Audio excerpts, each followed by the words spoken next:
Hello and welcome to this final video of this year's tutorial summary videos. Since I haven't done the videos for a while, this might sound a little bit different than the videos before, but I hope it will just be fine. I'm Kata, as usually, and this is the summary for the tutorial Introduction to American Cultural Studies, this time in summer 2026. And today we're going to talk about American anger. The learning goals you can see here. Basically, as we did before with fear and hope, we are trying to conceptualize anger as a public, also collective feeling. Have a look at key texts regarding anger in the US context and also some examples.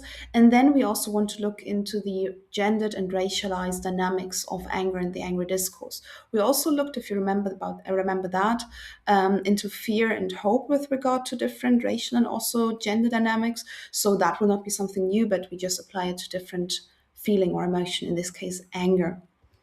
The keywords obviously are anger, rage, or fury, protest, civil disobedience, and I think it's justice and morality. Yes, it's justice. So let's have a look. First, at anger as a public feeling. In the lecture, you will have come across those very sophisticated sketches, and I will not read everything out. This is just a framework for trying to define anger, and you can read that for yourself and just stop the presentation, then have a look.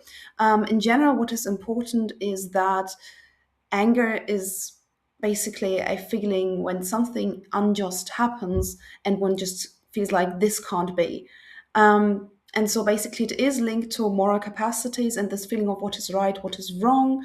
And basically, this framework here sees it between passions and then also between rationality. And there are, and this is now where culture comes into play, different conceptualizations of how appropriate is anger. Some see it as a passionate and not really appropriate because it's a primal emotion and not something rational. Others say, well, actually, anger as a fuel for political change is very important and thus not at all just some random passion one should just subdue. So culture is also very important here. So let's have a look at those quotes from Spellman, and also from Gold and Berland. Basically, we're talking about how appropriate is it to have or feel anger and also to express anger in a given circumstances, and also with regard to, okay, in which context can I express anger, in which context is it appropriate? And what I find interesting, it's the first quote here, the moral and political dimensions of our relation to each other. So basically, this question of, okay, what is right, what is not right, and also what consequences does it have, in this case, to express anger, to feel anger, and how does that link to how people relate to each other and also an extension their environment. If you remember, that is what we talked about when we talk about structures of feelings. And the rest of the quotes is basically mainly linking anger to protest and also how that links to the US context. So basically, we do in the US context have a lot of angry movements, so to say, and also anger as a fuel for political change. And I think that's highly important, especially when we look at the examples. And there is also a concept called the political protest cycle, by Terra and then also quoted in Stegeborg.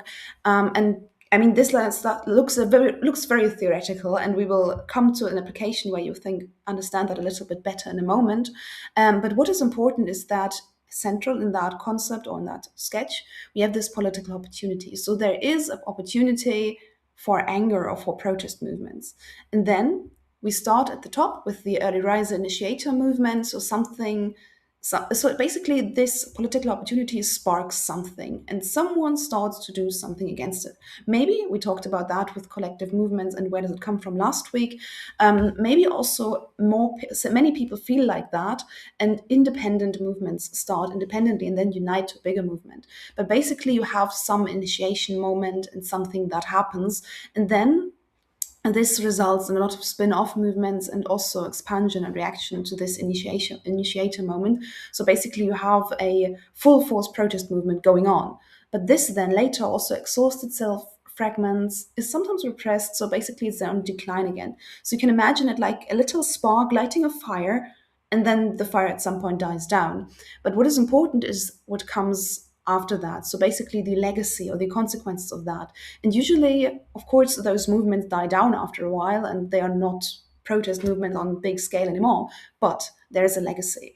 And I think a very good example here is the 1960s. So basically, in the 1960s, as a political opportunity, we have the vulnerability of the US government, instability, and also the church as where we basically have organizational and cultural advantages for protests. So we have some possibilities. And then we have the civil rights movement. This is basically something where, or a movement where someone starts something and then a lot of people join in, and we have a movement that goes, in this case, for civil rights. We do have spin-off movements, for example, student movements, the LGBTQ plus community movements, and also environmental movements that basically, in a way, join this wave of protest and then use this feeling for something else that is kind of connected. But not just the initial movement anymore. The decline obviously follows. What happened here was that we had internal weaknesses, also violence by radicals that basically repressed the civil rights movement. Also, right-wing groups repressed it, and also the government. But what is important now is if you look at the legacies, we have this challenge of dominant culture and also new social movements that come from that. So basically, the civil rights movement is something that, in a way, sparked a fire, and this fire may have died down, but we still have this general tendency of, okay, we can protest, and there were some challenges, and we don't just accept a governmental truth or dominant culture as it was. So I think that is very important. And now let's just use those questions of, okay, how can we look and disentangle angry movements and protest movements? Let's just take these questions further and apply them to some other examples. Maybe also this question, okay, how can we analyze anger? Well, the framework for that is in a way simple. We can, of course, use this protest cycle as an analytical tool. God damn it. And we can also use those questions. What is the cause? At whom is it directed? Is it connected to something else? And also, what is the aim? What is the goal behind this anger protest movements? And on the following slides, I have some examples, and I will not go into detail, but this is more like some possibility for you to have a look at, okay, how can I use these questions to analyze content from the lecture, for example, and something that you can do on your own. So the first example would be queer activism. There are certain lecture slides that thematize this, like, so for example, when Sylvia Rivera was against the white assimilationist culture in the 1970s, we also have the 1980s AIDS crisis and then ACT UP as a consequence of that, and then also this queer read this manifesto. So basically we have some examples, and now the question would be analyze them, use this framework and try to be, okay, where does it come from, at whom is it directed, how is it connected to something else, and also what is the aim, maybe even what are the consequences of that.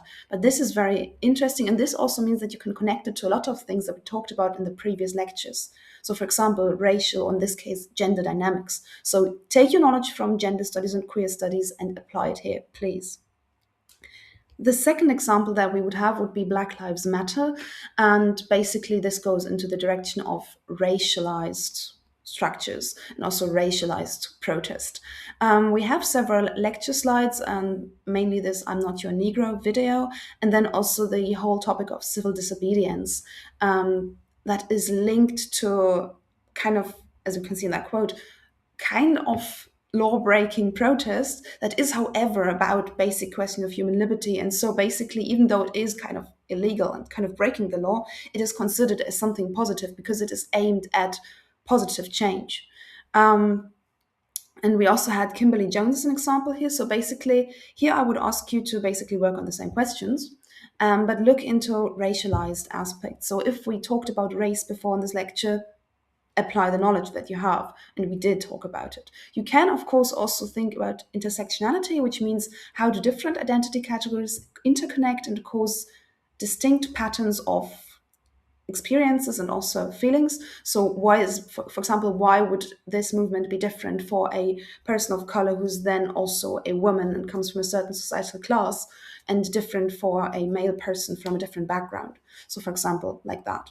But this would be some possibilities for you to analyze the content that we already worked with and deepen your knowledge at one hand of collective feelings, in this case mainly anger, analyze them and also link them back to previous sessions.